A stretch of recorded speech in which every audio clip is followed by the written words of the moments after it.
ایران میں ایک لڑکا تھا، اس کی بچپن کی ایک پاکستانی لڑکی دوست تھی۔ وہ اپنی دوست سے بہت زیادہ پیار کرتا تھا۔ بچپن سے وہ ساتھ تھے، عمر کا ایک بڑا حصہ ایک ساتھ گزار چکے تھے اور دونوں کو ایک دوسرے سے بے پناہ محبت بھی تھی۔ وہ ایک اچھا آرٹسٹ بھی تھا۔ اس لڑکے نے لڑکی کی کافی ساری تصویریں بنا کر اسے گفٹ کی تھیں۔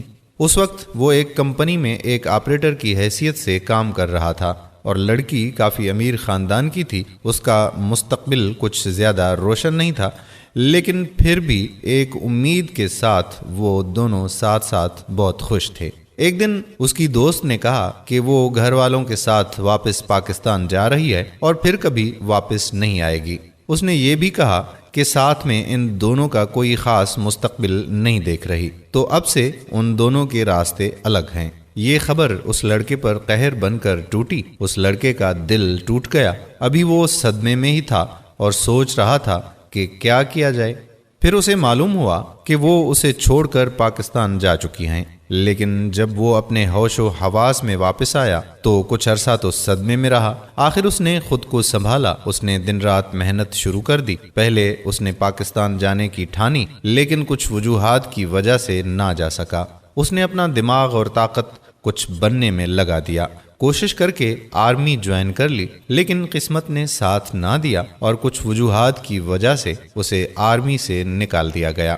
اس کی ساری ہمت ٹوٹ چکی تھی اور وہ زندگی سے مایوس ہو گیا۔ نا امیدی اور مایوسی میں اس نے کوکین جیسی لت کو منہ لگا لیا، لیکن اللہ تعالیٰ کو ابھی کچھ اور ہی منظور تھا۔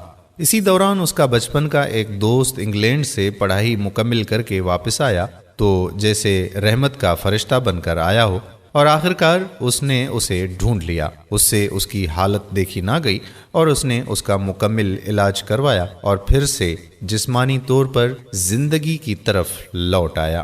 لیکن دل و دماغ اب تک سارا کی تلاش میں اٹکا ہوا تھا۔ اسے یقین تھا کہ وہ اسے کسی بھی طرح ڈھونڈ لے گا، لیکن اب تک کی سب کوششیں بیکار ہی گئیں۔ آخر اس نے پاکستان آنے اور اسے ڈھونڈنے کی آخری کوشش کی۔ اسے امید تھی کہ وہ اسے ڈھونڈ لے گا۔ اس نے اپنا سب کچھ داؤ پر لگا دیا اور پاکستان جا پہنچا۔ ممکنہ کوشش کی جو کہ وہ کر سکتا تھا۔ 1 سال سے زیادہ عرصہ تمام کوششوں کے باوجود، ہر جگہ کھاک چھاننے کے بعد بھی جہاں جہاں کا ذکر وہ اس کے ساتھ کیا کرتی تھی، اسے سارا کی کوئی خبر نہ ملی۔ بالآخر وہ مایوس ہو کر واپس ایران لوٹ گیا۔ واپس جا کر اس نے اپنے دوست کی مدد سے اپنی کمپنی کھول لی۔ محنت کی اور محنت کا پھل بھی ملا۔ آپ اس وقت تک نہیں ہارتے جب تک کہ آپ خود کوشش چھوڑ دیں اور خود ہار تسلیم نہ کر لیں۔ اس لڑکے نے بھی ہار نہ مانی اور پھر اس نے وہ حاصل کر لیا جو وہ چاہتا تھا۔ اسے کامیابیاں بھی ملیں، لیکن دل اب تک کہیں اور ہی تھا۔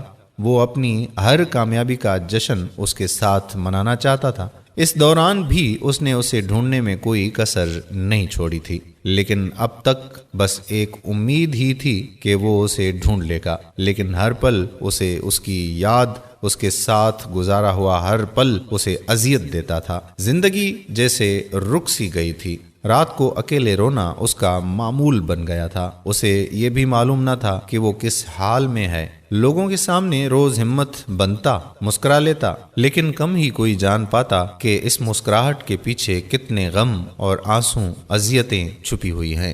وقت گزر رہا تھا کہ ایک دن وہ کسی کام سے کچھ دن ہمدان شہر گیا ہوا تھا۔ ایک دن وہاں تیز بارش ہو رہی تھی۔ وہ لڑکا اپنی کار میں کہیں جا رہا تھا۔ اس نے دیکھا کہ ایک بوڑھا آدمی اور ایک عورت چھتری میں کہیں جا رہے ہیں۔ چھتری ہونے کے باوجود وہ بھیگ چکے تھے۔ اس کے پاؤں سے زمین نکل گئی۔ اسے یہ جاننے میں زیادہ وقت نہ لگا کہ وہ اس کی دوست کے والدین تھے۔ اس نے جان بوجھ کر کار کی اسپیڈ ہلکی کر دی، کیونکہ وہ چاہتا تھا کہ وہ لوگ اسے اس کی اس شاندار گاڑی میں دیکھیں۔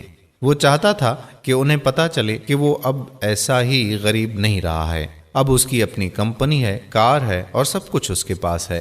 لیکن پھر جو اس نے دیکھا تو اس منظر نے اسے کچھ حیران کر دیا۔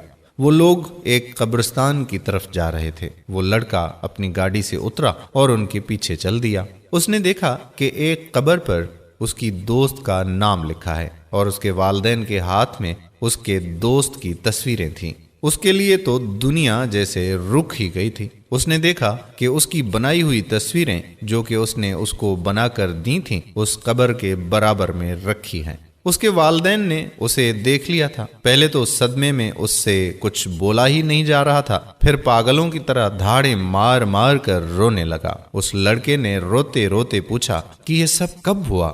تو انہوں نے بتایا کہ وہ پاکستان کبھی نہیں گئی تھی، اسے کینسر ہو گیا تھا۔ اسے یقین تھا کہ تم کچھ بن سکتے ہو، اس لیے وہ تمہارے راستے میں دیوار نہیں بننا چاہتی تھی، اس لیے اس نے تمہیں چھوڑنے کا فیصلہ کیا۔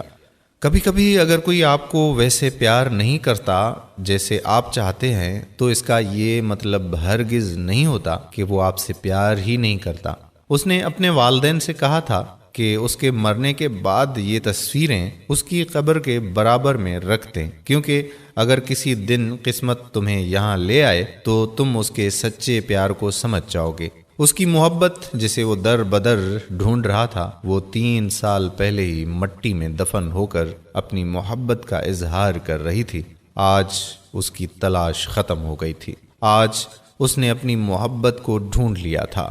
اس کے بعد وہاں صرف تیز بارش، قبر اور اس کی خاموش محبت اور سسکیاں تھیں۔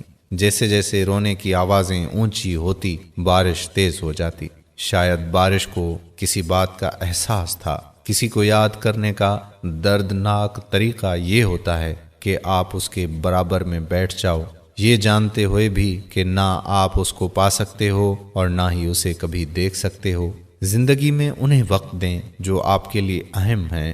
کہیں ایسا نہ ہو کہ کسی دن آپ جاگیں تو اس انسان کو ہی کھو دیں جو آپ کے لیے بہت اہم تھا۔ امید کرتا ہوں کہ ہماری آج کی یہ ویڈیو آپ کو ضرور پسند آئی ہوگی اور اس کو صدقہ جاریہ کے طور پر اپنے دوستوں احباب کے ساتھ ضرور شیئر کریں گے۔